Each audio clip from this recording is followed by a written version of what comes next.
brain, you're in the nuts domain. Come on in, it's about to begin.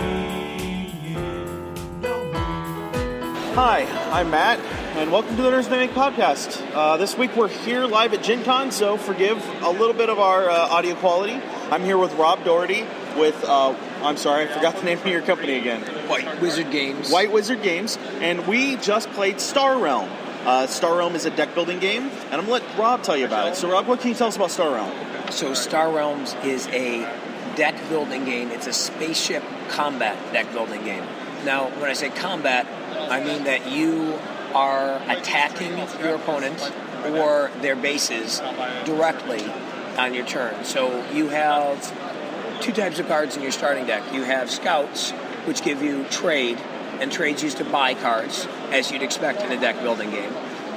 But you also have Vipers. Vipers give you combat, and combat you use to attack your opponent. So if I have 2 points of combat, I can attack my opponent for 2, and their score goes down by 2 points. If their score goes to 0, they're dead, and you've won the game. Okay, so how many people can play it? The game comes in a deck box that you can fit in your pocket. It's $14.95, and that gives you enough cards for 2 players to play. There are no random booster packs. That deck is the complete game for 2 players. If you like to play multiplayer games, we support multiplayer formats, and you just simply add 1 copy of the game for every additional 2 players you want to add. Okay, and the game isn't out yet, right? No, this game will be coming out for Christmas this year, and we're going to be doing a Kickstarter for it. You can look for that in September. Okay, and so you yourself have actually quite a bit of experience with trading card games, is that correct? Yes, I'm in Magic Hall of Fame, as is the designer of the game, Darwin Castle. We've designed and developed this game together. We used to be on a Magic Pro Tour team together, and they're very used to working together doing design development stuff. Back then it was designing decks for Magic and tweaking them and making them as powerful as we could. Now we like to design games. So we got together on this project to design a game together and been having a lot of fun with it. Okay, and the game itself, I know you're just now working on getting everything finalized. It looks like you've got a lot of good art. Who is your artist here? We actually are using a art house for it, and they have a bunch of artists who work for them. So we do a art description, and then they have their artists send back sketches to us. We give them tweaks based on the sketches, and then they come up with final pieces. And I really feel like the art on the game is gorgeous. I love it. Yeah, so far, I mean, you don't have everything quite done, but a lot of it looks really great, and I'm looking forward to seeing a lot of the rest of the cards. So one of the unique features that I like is that all of the life that you keep track of, you have counters for on cards. Yeah. So. This is actually relatively recent in our development. For a long time, we were keeping track of our score on pencil and paper like you do in a Magic tournament. And then one of the times I was playing, I thought to myself, when I play Magic, sometimes when I don't have paper, I use like land cards and flip them one way to represent 5 life and one way to represent 1 life. So I thought, hey, we could make cards like that to track in the game.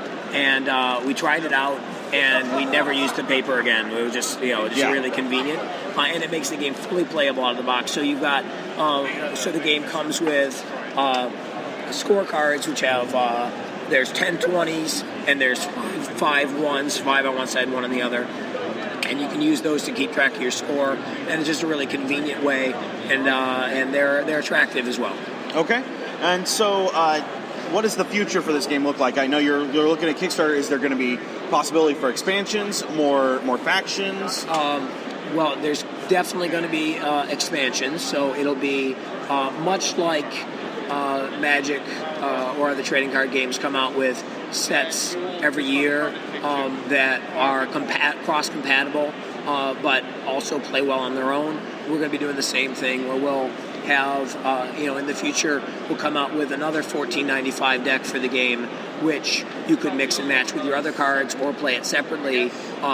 It'll feature the same factions so that the synergies of the cards will work if you want to combine your decks together. Okay. But you won't have to. Okay. So, looking sometime in September for the Kickstarter. Yeah. Hopefully. And very important, there'll also be a digital version of this game. Okay. Multi-platform. Okay. So you'll be able to play it on your Android, your iOS devices, your PC. Okay.